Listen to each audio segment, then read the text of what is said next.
ये घटना जो घटी है ये तो सही मायने में बहुत जघन्य है, बहुत ही दर्दनाक घटना है। ये तो जो दोषी हैं उनको, जैसा ममता जी ने कहा है कि पकड़ के उनको सख्त से सख्त सज़ा तक, उस अंजाम तक ले जाना है।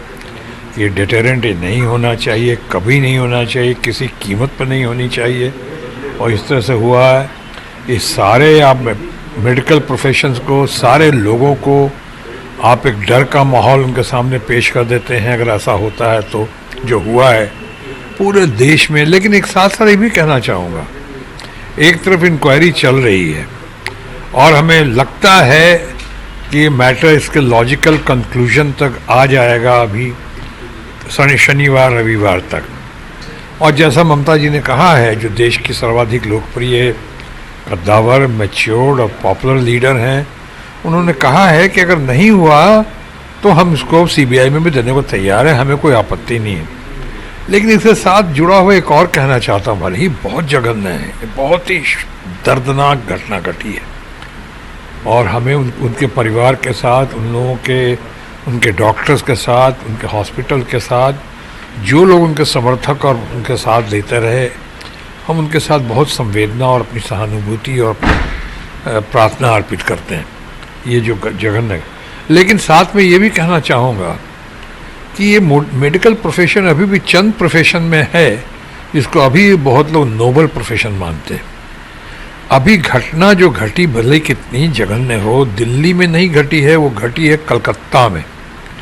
और सारे डॉक्टर्स का इस तरह से सड़क पे आ जाना, बहुत सारे डॉक्टर्स का, उस पे लगता है कि कल कहीं किसी पेशेंट को या किसी ज़रूरतमंद को अगर कल कोई मुसीबत हुई दिल्ली में, चाहे कुछ और भी ख़तरा पैदा हुआ बीमारी की वजह से, रोग की वजह से और डॉक्टर्स के नहीं मिलने की वजह से, तो क्या हमारे लोग उस अपने आप को माफ़ कर पाएंगे? उनका क्या कसूर है? वो पेशेंट, वो ज़रूरतमंद लोग जिनको ज़रूरत पड़ेगी अन्य पूरे देश में, जबकि इंक्वायरी काम नहीं हो रहा होता, इंक्वायरी नहीं चल रही होती, कुछ लोग पकड़े नहीं जा रहे होते या किसी तरह की शिथिलता या सुस्ती नज़र आती सरकार में या समाज में, तब तो फिर भी मैं मान सकता था।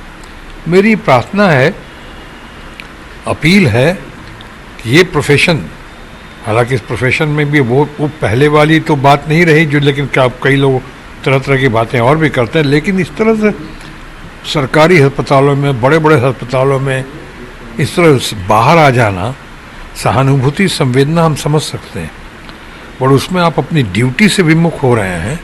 मैं अपील करना चाहूँगा कि इसको रिकन्सिडर करें, ऐसा ना हो। और दूसरा, मैं बंगाल की सरकार से एक तो उनकी तत्परता के लिए उनको मैं उनकी सराहना करता हूँ, लेकिन साथ साथ प्रार्थना भी करता हूँ कि जल्द से जल्द ये, एक तो घटना ऐसी नहीं घटनी चाहिए, और जो घटना घटी है ये बहुत बड़ी घटना, क्या बोलूँ, ऐसी दुर्घटना है, इसकी जल्द से जल्द जांच पड़ताल करके केस को सॉलिड करते हुए इसको लॉजिकल कंक्लूजन ले जाएं, ताकि जो दोषी है और जो पकड़े गए हैं उनको इंक्वायरी के बाद वो सज़ा मिले जो कि बाकी लोग ऐसा करने से पहले, सोचने से ही पहले थर्रा जाए। बीजेपी इसको सरकारी हत्या बता रही है। बीजेपी का तो खैर काम ही आजकल इन दोनों, किसी चीज़ में भी पॉलिटिक्स, हर चीज़ में पॉलिटिक्स है। कोई पॉलिटिक्स करने की बात है क्या?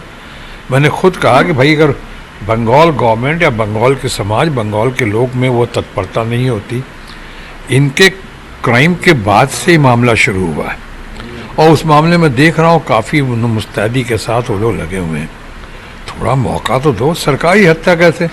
अभी दिल्ली में एक माँ बेटी की हत्या होगी कल परसों में, क्या हम कहें कि बीजेपी हत्यारा है?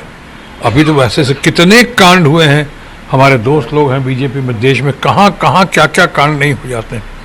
इसके लिए हम ये तो नहीं कहते हैं कि वो दोषी हैं, बीजेपी दोषी। हम सब बीजेपी को अपील करते हैं कि भाई जल्द से जल्द इस मामले का निपटारा करें, जल्द से जल्द देखें आगे ऐसा ना हो और दोषी पकड़े जाएं। बात तो ये भी हो रही है कि जो महिला अपने आप को प्रधानमंत्री की कैंडिडेट या उनकी पार्टी की तरफ से बताया जा रहा था, उनके यहाँ ऐसा हो रहा है, इस पर क्या कहेंगे? किस महिला का जिक्र कर रहे हैं? ममता बनर्जी का। कभी उन्होंने अपने आप को कभी नहीं कहा कि प्रधानमंत्री के उम्मीदवार हैं वो।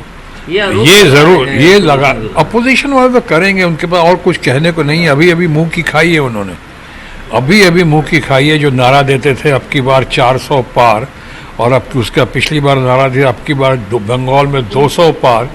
वो 200 पार तो हुआ लेकिन वो महिला जिनका आपने जिक्र किया ममता बनर्जी, उन्होंने 200 पार कर लिया और ये 70 पे ही लुढ़क के रह गए। और इस बार भी जो है कह रहे थे बंगाल में 30 से ज़्यादा सीटें लेकर आएंगे।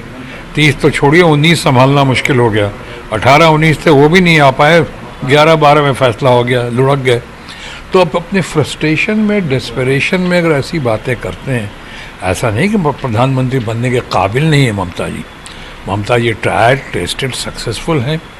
ममता जी बहुत दमदार हैं, बहुत शानदार हैं, बहुत कमिटेड हैं। उनके अंदर स्ट्रगल, सेंस ऑफ स्ट्रगल है, उनके अंदर अचीवमेंट्स हैं। वो अपना कर जो कहती हैं तो कमिटमेंट, डिटर्मिनेशन के साथ करती हैं। उनके अंदर कॉन्फिडेंस है और वो अपने सारे लोगों को सही मायनों में सबको एक साथ सर्व धर्म समभाव के साथ ले चलने की उनके अंदर क्षमता है, मादा है। बन सकती हैं, लेकिन उन्होंने कभी अपने को दावा नहीं किया ऐसा। वो सब फैसला तो होगा, अपोजिशन, इंडिया ब्लॉक सब मिलकर करेंगे।